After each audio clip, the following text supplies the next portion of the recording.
Very good to see you. Hey, good morning, Keith. Great to see you. Thank you. Let's do one more show today. How about making the most out of whatever shows up? You want to kick us off? Holy cow. Well, let me gather a thought or two. Yeah, okay. Here's my thoughts on that. I think all humans want things to be a certain way, and we always are looking for something that's going to be pleasurable and not painful. So we're always avoiding pain, and we're moving toward pleasure. And then we decide what is painful and what is not pleasurable. So, quick example, you're in line at Disneyland. You know, the pain is in line. The pleasure is is the ride. Well, the ride lasts a minute. The line wait may be 45 minutes. And so you're spending 45 minutes in pain to get a 1 minute of pleasure. And all of the time that you're doing that 45 minutes in pain, there is pain.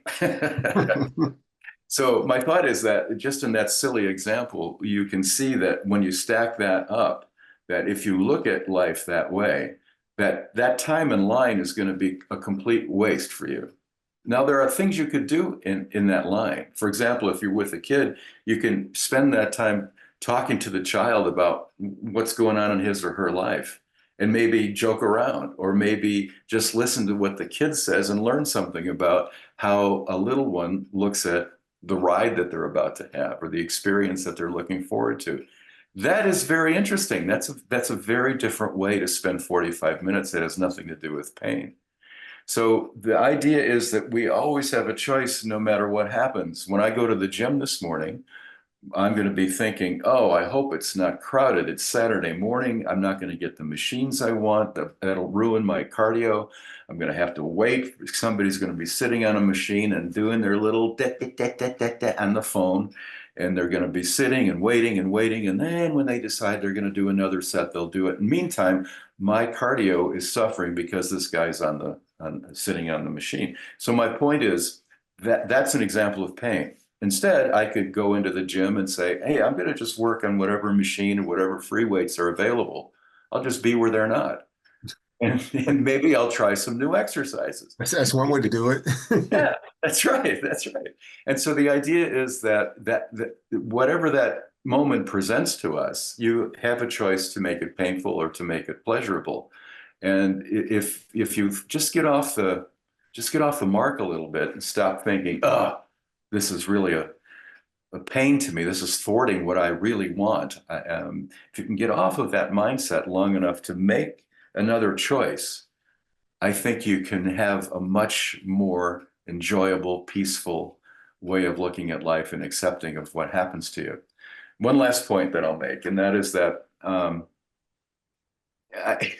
all of this comes from desire, the desire not to be inconvenienced, the desire not to wait in line, the desire not to have a full day of work to do. But what I've realized over the years for me is not only does desire constitute the foremost difficulty we have in life, it's the basis of suffering, because if you don't get what you want, you suffer. So desire for me, I have to be mindful of every time I think of wanting something. I have to remember what I want is really sort of it's kind of like an agreement I'm making with myself to be unhappy until I get what I want. Right. Right? It's like desire is a contract, and it's with myself, and it's my promise to be unhappy until I get what I want. So then you make your happiness contingent on something fulfilling your desire, which is nuts because you're trying to get the world, to conform to whatever it is that you want. You can't do that. The world is going to do what it does. And so the sooner you get to the idea that your desires are the cause of your suffering, the quicker it is you'll be able to keep an eye on that and maybe curtail some of your desire and therefore curtail some of your suffering. Rick, I love that, every bit of that. I really like the example with the amusement park and the 1 minute ride versus the 45-minute wait.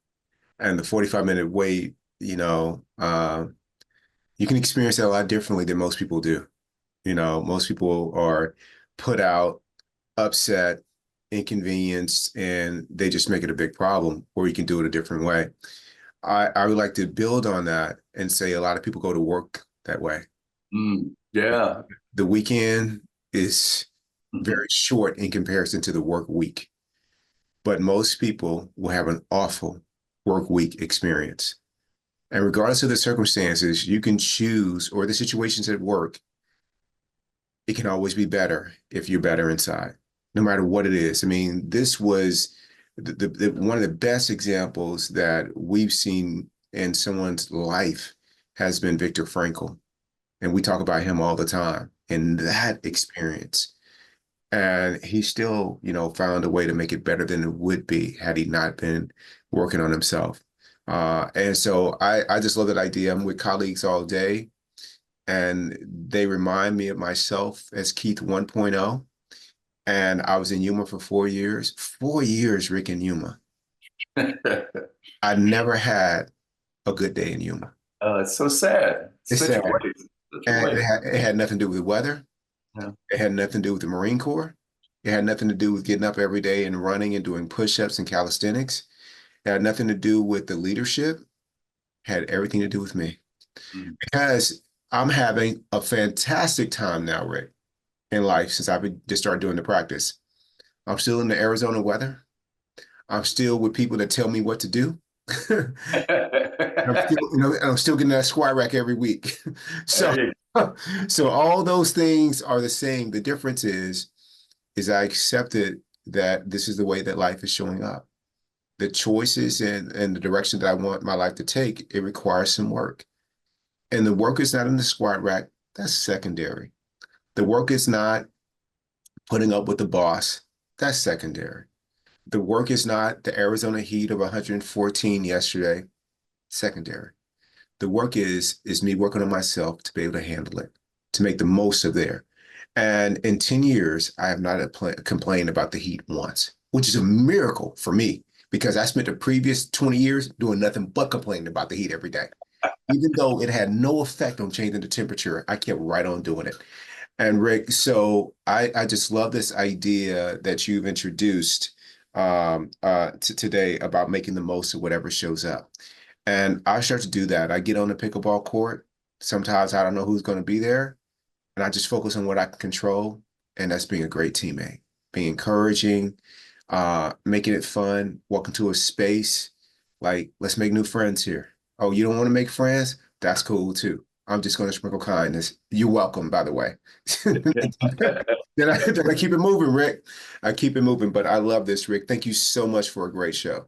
Oh, you're welcome, Keith. I love your insights. You're so amazing just to be around and to reinforce what I know to be the truth about how you really obtain happiness and a sense of life having meaning and compassion and feeling like you're part of something bigger than yourself. You're a perfect example of that. It's great to be with you. Rick, you are my example and my inspiration. So thank you for those kind words. I love you, and I'll see you soon. See you soon, buddy. I love you. Adios. Adios.